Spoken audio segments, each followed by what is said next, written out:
یہ منی martial law یہ martial law plus ہے، یہ ایک خفیہ مارشل لا، اس میں صرف اعلان نہیں ہوا کیونکہ آج بھی آئین معطل ہے کہ ماضی میں عدالتیں فیصلے غلط دیتی تھیں۔ آج یہ صورتحال ہے کہ عدالتیں فیصلے ہی نہیں کر رہی، عدالتوں میں ہمت ہی نہیں ہے۔ اکنامک کرائسس ہے پاکستان میں، انٹلیکچوئل کرائسس ہے، سب کی ذمہ داری آپ کی اسٹیبلشمنٹ کے اوپر۔ یہ جو ایک پارٹی کے ساتھ ہو رہا ہے، میں نام بھی لے دیتا ہوں پی ٹی آئی کے ساتھ، اس کو آپ کیسے دیکھتی ہیں؟ جب بھی جبر ہوگا، جب بھی ظلم ہوگا تو ہم ڈھال بنیں گے پاکستان کی عوام کی۔ مزاحمت ہی ایک ایسا ہتھیار ہے آپ کے پاس جس سے آپ جو ریاستی جبر ہے اس کے خلاف آپ لڑ سکتے ہیں۔ کوئی بات نہیں، ہم سارے ساتھ ہیں، ہم دیکھیں گے کیا ہوتا ہے۔ عدالتی آرڈرز اگر کر بھی دیں، اول تو عدالتوں میں ہمت ہی نہیں ہے، لیکن اگر کوئی جج ہمت کر لیتا ہے، کوئی فیصلہ ہو بھی جاتا ہے، کوئی لوگ ریلیز ہو بھی جاتے ہیں سیاسی ورکر جو پی ٹی آئی کے ورکرز ہیں، تو ان کو دوبارہ پکڑ لیا جاتا ہے۔ تو یہ بھی ایک جبر کی نئی داستان ہے جو آج بھی رقم ہو رہی ہے۔ لیکن جس طرح آپ نے کہا کہ یہ مارشل لا پلس ہے، اب جو سچویشن بنی ہوئی ہے، اس کو کیسے دیکھتی ہیں کہ کس طرح ٹھیک ہو سکتا ہے اور کیا کرنا پڑے گا اور کون لوگ کر سکتے ہیں؟ ہمیشہ بکلا نے تو ریزسٹ کیا ہے اور اب بھی کریں گے، لیکن بات یہ ہے کہ جہاں پر پولیٹیکل پارٹیز کا رول ہے وہ پولیٹیکل پارٹیز کو آ کے پلے کرنا چاہیے۔ جب وہ اقتدار میں ہوتے ہیں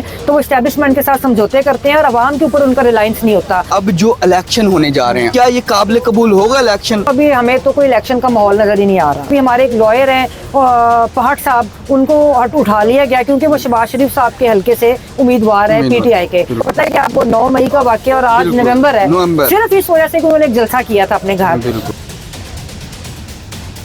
السلام علیکم ناظرین، ہمارے ساتھ ربیہ باجوہ صاحبہ موجود ہیں۔ ان سے پوچھیں گے جو موجودہ ملک میں سچویشن بنی ہوئی ہے، کیونکہ ہیومن رائٹس کے متعلق یہ بہت سا کام کرتے ہیں اور پیپلز پارٹی کا آج ہیومن رائٹس کے حوالے سے ایک فنکشن تھا الحمرہ ہال میں، وہاں بھی یہ آئی تو پیپلز پارٹی کی ڈیموکریسی کے حوالے سے بہت سی قربانیاں ہیں۔ ان سے موجودہ سچویشن کے متعلق پوچھیں گے۔ میم، اب یہ جو سچویشن بنی ہوئی ہے، ہم نے دیکھا پیپلز پارٹی کی ڈیموکریسی کے حوالے سے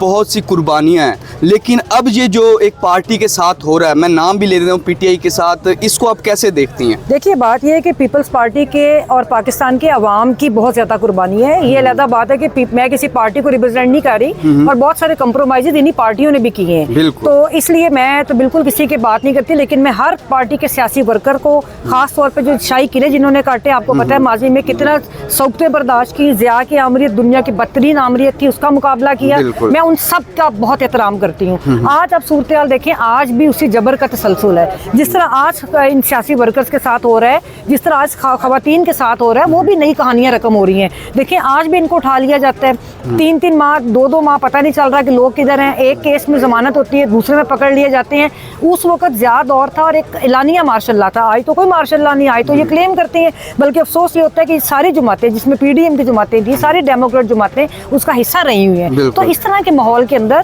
جو لیجسلیشن بھی پچھلی پی ڈی ایم کی گورنمنٹ میں ہوئی اور جس طرح آج جو جبر کیا جا رہا ہے خواتین پہ، وہ اسی، میں سمجھتی ہوں، اسی مائنڈ سیٹ کا تسلسل ہے جو آمرانہ مائنڈ سیٹ ہے۔ میں اس کی بھی شدید مذمت کرتی ہوں اور ہمیں بہت افسوس ہے کہ اس وقت ملک میں جو صورتحال ہے، یہ لگ رہا ہے کہ کوئی آئین اور قانون نہیں ہے۔ عدالتی آرڈرز اگر کر بھی دیں، اول تو عدالتوں میں ہمت ہی نہیں ہے، عدالتیں نے بہت کمزوری دکھائی ہے، حتیٰ کہ ہائی کورٹ کے اندر ہمیں افسوس ہوتا ہے کہ 6 جو بینچز بنے ہیں، جو 9 مئی کے واقعات کے ڈویژن بینچز بنے ہیں، وہ فیصلہ نہیں کر سکے۔ تو ہمیں عدالتوں میں بھی کمزوریاں نظر آ رہی ہیں، لیکن اگر کوئی جج ہمت کر لیتا ہے، کوئی فیصلہ ہو بھی جاتا ہے، کوئی لوگ ریلیز ہو بھی جاتے ہیں سیاسی ورکر جو پی ٹی آئی کے ورکرز ہیں، تو ان کو دوبارہ پکڑ لیا جاتا ہے۔ تو یہ بھی ایک جبر کی نئی داستان ہے جو آج بھی رقم ہو رہی ہے اور ہم اس کے خلاف لڑ رہے ہیں۔ بار ایسوسیشن کا کردار ہے پاکستان کے اندر، جب تمام سیاسی جماعتیں کمپرومائز کر جاتی ہیں تو Lahore high court bar association اور باقی جو دیگر ریپرزینٹیٹیو جماعتیں ہیں،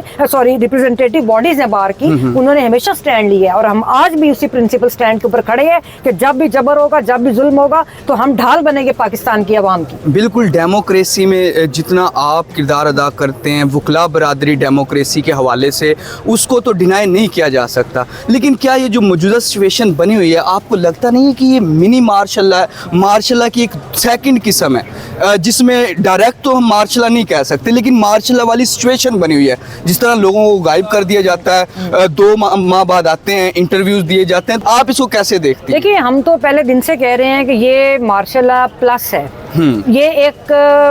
خفیہ مارشل لا ہے, اس میں صرف اعلان نہیں ہوا,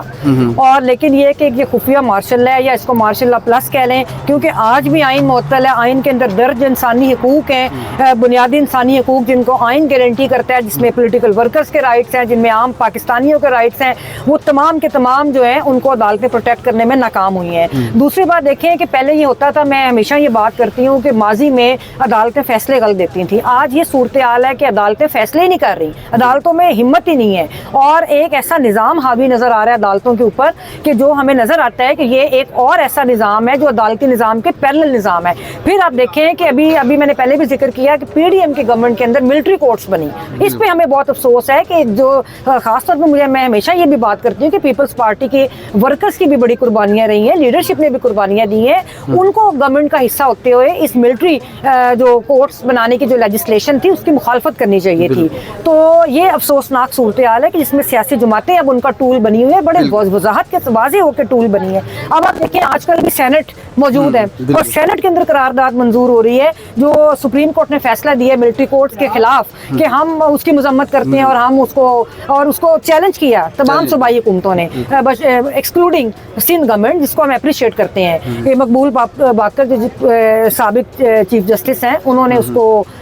وہ اس وقت ادھر کے کیئر ٹیکر گورنمنٹ کا حصہ ہے, تو انہوں نے اس کو نہیں جانے دیا اس اپیل کو, یا واپس لیا ہے, تو ہم اس کو اپریشیٹ کرتے ہیں. تو یہ صورتحال ہے اس وقت ملک کے اندر, اور یہ الارمنگ سچویشن ہے پاکستان کے اندر جو اس وقت کرائسس ہے, اکنامک کرائسس ہے پاکستان میں, انٹلیکچوئل کرائسس ہے پاکستان میں, کانسٹیٹیوشنل کرائسس ہے. اس سب کی ذمہ داری آپ کی اسٹیبلشمنٹ کے اوپر بھی ہے اور ان جماعتوں کے اوپر بھی جنہوں نے ان کو اسٹرینتھن کیا. بالکل. اب جو یہ آپ کی ساری باتیں ٹھیک ہے بالکل, لیکن اب جو الیکشن ہونے جا رہے ہیں, آپ بھی دیکھ رہی ہیں کہ ان قریب الیکشن ہوں گے. اب ان الیکشن میں جو ایک پارٹی کے ساتھ کر دیا ہے, جو کر رہے ہیں مزید, اب اگر اس طرح کا یہ کیا الیکشن قابل قبول ہونا چاہیے دوسری پارٹیز کو بھی, یا وہ پارٹی تو جو بھی ہے اس کے ساتھ تو ہوا ہے, لیکن کیا یہ قابل قبول ہوگا الیکشن؟ دیکھیے جو نظر آ رہا ہے اس وقت تک کی سچویشن ہے, اول تو ابھی ہمیں تو کوئی الیکشن کا ماحول نظر ہی نہیں آ رہا. بالکل. ابھی صرف ایک تاریخ کا اعلان کیا تھا, ابھی شیڈیول بھی نہیں آیا, اور جو حالات نظر آ رہے ہیں اس میں بالکل یہ ہمیں کلیئر نظر آ رہا ہے کہ جو جبر کا تسلسل ہے سیاسی ورکرز پہ, پی ٹی آئی کے لوگوں کے اوپر, اگر آپ اس وقت ان کی مطلب ان کا رائٹ ایک رجسٹرڈ بڑی پولیٹیکل پارٹی ہے کہ ان کو اکراس دی بورڈ ان کو بھی وہی فیسلٹیز ملے جو باقی سیاسی جماعتوں کا ہے. ان کے کارکن جلسہ کرتے ہیں. ابھی ہمارے ایک لائر ہیں پہاڑ صاحب, ان کو اٹھا لیا گیا کیونکہ وہ شہباز شریف صاحب کے حلقے سے امیدوار ہیں پی ٹی آئی کے, تو ان کو چھوٹا سا گھر میں کارنر میٹنگ کرنے پہ ان کو ایک 96 والا کیس جو انہوں نے ایک جو مشکوک قسم کا ایک واقعہ, ہم تو اس کو ابھی بڑا شکوک و شبہات ہے اس واقعے کے پیچھے, تو اس میں اس کو نامزد کر دیا 6 ماہ کے بعد. آپ کو پتا ہے کہ آپ کو 9 مئی کا واقعہ اور آج نومبر ہے, صرف اس وجہ سے کہ انہوں نے ایک جلسہ کیا تھا اپنے گھر. تو اگر اس طرح کی سچویشن نے پرسسٹ کیا تو ہمیں بالکل یہ الیکشن جو ہے وہ فیئر اینڈ فری الیکشن نہیں نظر آتا, اور اس طرح کا جو الیکشن ہے وہ پاکستان کے عوام کا, پبلک ایکسچیکر کے پیسوں کا, ان کا ضیاع ہے. تو ہم سمجھتے ہیں کہ یہ الیکشن جو ہے اس کی کوئی کریڈیبلٹی نہیں ہوگی اگر آپ کسی بھی سیاسی جماعت کو, اب تو پیپلز پارٹی نے بھی اپنے کنسرن شو کرنے شروع کر دیے ہیں, دیگر سیاسی جماعتیں بھی بات کر رہی ہیں, تو اگر اس طرح کا الیکشن ہوگا تو وہ پیسے کا ضیاع ہے, اس سے ملک میں کوئی اسٹیبلٹی نہیں ہے. بالکل. جس طرح آپ نے پیپلز پارٹی کا ذکر کیا ہے, پہلے ہم دیکھتے تھے پیپلز پارٹی کا سٹانس الگ تھا, نہیں نظر آتا تھا کہ پیپلز پارٹی اتنا اس سائڈ پہ جائے گی, لیکن اب انہوں نے تو اس کے شکوک و شبہات شروع کر دیے ہیں کہ یہ الیکشن ٹھیک نہیں ہونے جا رہا ہے یہ وہ. لیکن جس طرح آپ نے کہا کہ یہ مارشل لا پلس ہے, اب جو سچویشن بنی ہوئی ہے یہ مارشل لا پلس ہے, آپ اس کو کیسے دیکھتی ہیں کہ کس طرح ٹھیک ہو سکتا ہے اور کیا کرنا پڑے گا اور کون لوگ کر سکتے ہیں؟ کیونکہ ہمیں تو اس چیز میں جو سب سے آگے نظر آتے ہیں وہ وکلا برادری نظر آتی ہے. آپ کے پاس کیا سولوشن ہے؟ میں نے آپ کو پہلے بھی کہا ہے کہ ہمیشہ وکلا نے تو ریزسٹ کیا ہے اور اب بھی کریں گے, لیکن بات یہ ہے کہ جہاں پر پولیٹیکل پارٹیز کا رول ہے وہ پولیٹیکل پارٹیز کو آ کے پلے کرنا چاہیے. اس وقت ہمیں کوئی بھی ایسی سیاسی جماعت نظر نہیں آ رہی کہ جو اس کرائسس کے اندر اپنا کردار ادا کر سکے یا وہ لیڈ کر رہی ہو. تو یہ ایک افسوسناک پاکستان میں صورتحال ہے. اس میں تمام سیاسی جماعتوں کو اکراس دی بورڈ ان کو یہ سوچنا چاہیے کہ ان کے اندر کیوں اتنی کمزوری ہے. میرے نزدیک اس کی وجہ یہ ہے کہ جب وہ اقتدار میں ہوتے ہیں تو وہ اسٹیبلشمنٹ کے ساتھ سمجھوتے کرتے ہیں اور عوام کے اوپر ان کا ریلائنس نہیں ہوتا. پھر وہ اپنے انٹلیکچوئل کیڈر کو یا اپنے نظریاتی کیڈر کو وہ مضبوط نہیں کرتے, جس کی وجہ سے اس طرح کے لوگوں کو پارٹیوں میں آنے کا موقع مل جاتا ہے جو کرائسس میں پارٹیوں کو چھوڑ جاتے ہیں. صورتحال آپ کے سامنے ہے, جو الیکٹیبلز ہوتے ہیں, تو یہ صورتحال آپ کے سامنے ہے. اور اس کے اندر باقی دوسری بات ہے کہ سب سے پہلے تو ہمارا مطالبہ اس ریاست کے ساتھ ہے